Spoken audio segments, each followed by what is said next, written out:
Hello friends, percentage practice question का ये third video है। यदि आपने इसके पहले के वीडियोस नहीं देखे हैं तो लिंक डिस्क्रिप्शन में है, आप उसे चेक कर सकते हैं। चलिए इस वीडियो को शुरू करते हैं। तो ये रहा क्वेश्चन आपकी स्क्रीन पे। क्वेश्चन बहुत सिंपल है, थोड़ा ध्यान से पढ़ना। क्वेश्चन है, एक परीक्षा में ए ने बी से 10% कम लाया, मतलब ए ने बी से 10% कम लाया, फिर बी ने सी से 25% ज़्यादा लाया तथा सी ने डी से 20% कम अंक प्राप्त किया। अभी कुछ क्लियर नहीं हो रहा है, कोई बात नहीं।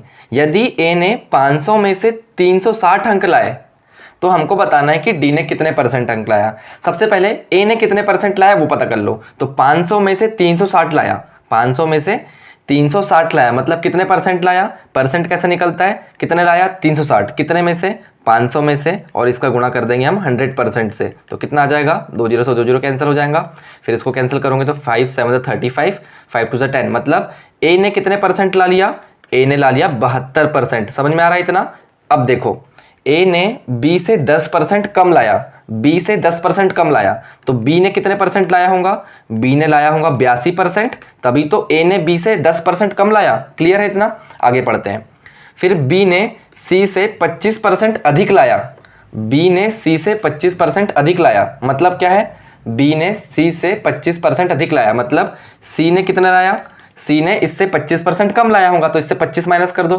25 माइनस करो कितना आएगा, 12 में से 5 जाएगा 7, और फिर यहाँ पे 7 में से 2 जाएगा 5, मतलब 57%। तो अभी कंडीशन फिर से मिला लो एक बार। बी ने सी से 25% अधिक लाया, तो बी ने सी से 25% अधिक लाया, सही है कंडीशन। फिर आगे, सी ने डी से 20% कम अंक लाया, सी ने डी से 20% कम अंक प्राप्त किया, मतलब जो सी है उसने डी से 20% कम लाया है, मतलब डी ने कितने लाया, डी ने लाया 77%। समझ में आ रहा है। तो देखो अभी कंडीशन, सी ने जो है, ये सी है, तो सी ने डी से 20% अंक कम लाया, तो डी ने कितने परसेंट लाया, तो डी ने लाया 77%। क्वेश्चन बहुत सिंपल था, बस यहाँ पे थोड़ा ध्यान से पढ़ने की जरूरत थी। तो ये था इस क्वेश्चन का आंसर। चलिए अब नेक्स्ट क्वेश्चन देखते हैं। तो ये रहा नेक्स्ट क्वेश्चन आपकी स्क्रीन पे। क्वेश्चन बहुत सिंपल है, थोड़ा ध्यान से पढ़ते हैं। क्वेश्चन है, एक विद्यार्थी को उत्तीर्ण होने के लिए 15% अंक प्राप्त करने चाहिए, मतलब 15% अंक पासिंग मार्क्स है। जैसे अपनी एग्जाम में होता है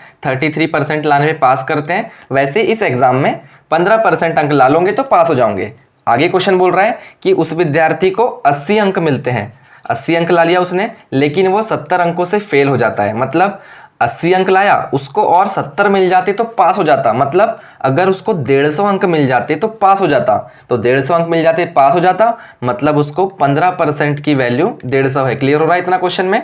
इतना क्वेश्चन में हमने समझा। अब क्वेश्चन आगे बोल रहा है कि उस परीक्षा में अधिकतम अंक कितने हैं। अधिकतम अंक कितने, मतलब 100% अंक की वैल्यू निकालना है। तो यहाँ से निकाल लो, 15% का मान 150 है, तो 100% का मान कितना हो जाएगा, इसका इंटू, मतलब 150 इंटू 100, और अपॉन में क्या जाएगा 15 आ जाएगा। इसको कैंसिल करोगे तो 15 दाम 150, तो ये हो जाएगा 1000। मतलब उस परीक्षा में अधिकतम अंक कितने थे, 1000 अंक थे। तो ये था इस क्वेश्चन का आंसर। चलिए अब नेक्स्ट क्वेश्चन देखते हैं। तो ये रहा नेक्स्ट क्वेश्चन आपकी स्क्रीन पे। क्वेश्चन वही पैटर्न का है जो हमने अभी सॉल्व किया था। क्वेश्चन है, एक विद्यार्थी को पास होने के लिए 36% अंक प्राप्त करने हैं, मतलब 36% अंक आएंगे तो वो पास हो जाएगा। क्वेश्चन बोल रहा है फिर आगे, उसको 150 अंक मिले और वो 30 अंकों से फेल हो गया। तो 150 अंक मिल गए, अगर और 30 आ जाते तो वो पास हो जाता। मतलब कितने में पास होना है, पास होना है 180 अंक में, और पास कितने में होना है परसेंट के हिसाब से, 36% में, मतलब 36% की वैल्यू आ गई 180। और क्वेश्चन हमें बोल रहा है कि अधिकतम अंक कितने थे, अधिकतम अंक मतलब 100% अंक कितने थे। तो निकाल लो यहाँ से 100 इंटू 180, 100 इंटू 180, और अपॉन में क्या जाएगा, अपॉन में जाएगा 36। अब इसको कैंसिल कर दो, तो यहाँ पे 6 6 36, 6 3 18, और ये 0, मतलब कितना आ जाएगा, ये 6 5 30। तो ये सिंपल सी कैलकुलेशन थी। कितना आ गया 500, मतलब अधिकतम अंक कितने थे, 500 थे। Option C is the right answer. चलिए अब नेक्स्ट क्वेश्चन देखते हैं। तो ये रहा नेक्स्ट क्वेश्चन आपकी स्क्रीन पे। क्वेश्चन बहुत सिंपल है, थोड़ा ध्यान से पढ़ते हैं। क्वेश्चन है, एक परीक्षा में ए ने बी से 10% ज्यादा अंक लाया, बी ने सी से 5% ज्यादा अंक लाया, यदि सी ने 400 में से 300 अंक लाया, देखो यही मेन चीज है क्योंकि यहीं से हमको परसेंट मिलेगा। सी ने क्या लाया, 400 में से 300 अंक लाया, तो सी ने कितने परसेंट कमाया वो पता कर लेते हैं। तो सी ने 300 नंबर लाया, कितने में से, 400 में से, तो परसेंटेज में कन्वर्ट करना है तो इसको 100% से मल्टीप्लाई कर देते हैं।